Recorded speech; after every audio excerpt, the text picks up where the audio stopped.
வணக்கம் மக்கள். இப்போ பார்த்தீங்கன்னா பாண்டியன் ஸ்டோர் 2 பார்க்க போகிறோம். வந்து கழுத்தை போட்டு நினச்சிப்பாரு. செல்வி சொல்லுவாங்க கையேறான்னு கையை விடுறான்னு சொல்லுவாங்க. ஆனால் அவர் வந்து கையை விட மாட்டார். அதுக்கப்புறம் பாருங்க அப்படியே அடிப்பாங்க பாருங்க. அப்படியே ரொட்டேட் பண்ணி அப்படியே அவர் குமாரை வந்து புரட்டி போட்டு அப்புறம் அவர் கத்துவார் ஹெல்ப் பண்ணுங்கன்னு.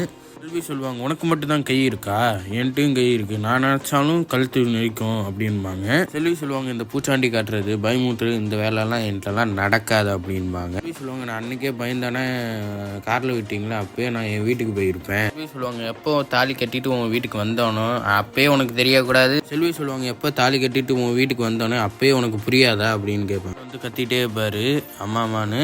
செல்வி சொல்லுவாங்க நீ என்னை வந்து ஒன்றும் பண்ண முடியாது, பயமுறுத்த முடியாது, மிரட்ட முடியாது, சித்தாடம் பண்ண முடியாது, என் குடும்பத்தையும் நீ ஒன்றால் ஒன்றும் பண்ண முடியாது அப்படின்னு மாதிரி சொல்லுவார். உன்னை நான் சும்மா விட மாட்டேன். அதுக்கப்புறம் வந்து வேகமாக போய் கதவை திறக்கலான்னு போவாங்க. அதுக்குள்ளே செல்வி வந்து குமார் அப்படியே தள்ளி விட்டுருவாங்க. சொல்கிற அப்பாத்தான்னு எல்லாரும் கேட்பாங்க என்ன ஆச்சுடா. செல்வி வந்து அழுவ ஆரம்பிச்சிருவாங்க. என்னாச்சு அப்படின்னு கேட்பாங்க.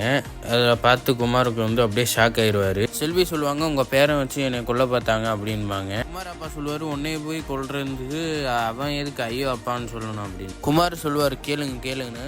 குமார் அப்பா சொல்லுவார் என்ன உங்கள் அப்பா மாதிரி ஏமாத்துறியா. செல்வி சொல்லுவாங்க இல்லை இது நடந்தது உண்மை தான் அப்படின்பாங்க. செல்வி சொல்லுவாங்க என் கழுத்தை வந்து நெரிச்சு பார்த்தாரு அவர். குமார் அப்பா சொல்லுவார் உன்னைய நடிச்சுட்டு அவன் ஏன் ஐயோ அப்பான்னு கட்டணும். அப்பா கேட்பாங்க என்னடா பண்ணுறாரு. ஆனால் குமார் சொல்லுவார் அதெல்லாம் ஒன்றும் உண்மை இல்லை அப்படின்பாரு.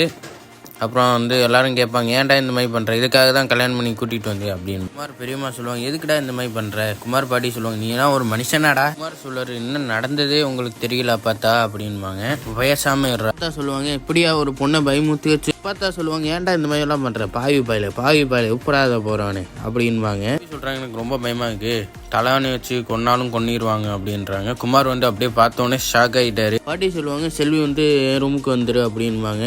அவரை குமாரை வந்து திட்டிகிட்டே இருப்பாங்க ஏன்டா இப்படி பண்ணுறேன்னு. அப்புறம் எல்லாரும் வந்து செல்வியை கூட்டிகிட்டு போயிடுவாங்க. சொல்லுவார் என்னடா இந்த மாதிரிலாம் பண்ணுறேன்னு. குமார் சொல்லுவார் நான் எதுவுமே பண்ணல அப்படின்பாரு. கண்டிப்பாக சொல்லுவார் வருமானம் கேஸ்லேயே உள்ளே போனாலும் பயமாக இதில் வேற கொலை கேஸில் வேற கூட்டு சொல்லுவார் ஏன்டா உன் பையன் இந்த மாதிரிலாம் பண்ணுறான் சொல்லி வை அப்படின்னு அப்படியே மிரட்டிட்டு போற. அப்ப சொல்லுவாரு சொல்றதுக்கே எனக்கு கேவலமாக்குடா, கேவலமா ஒரு சின்ன விஷயம் கூட உன்னால பண்ண முடியல.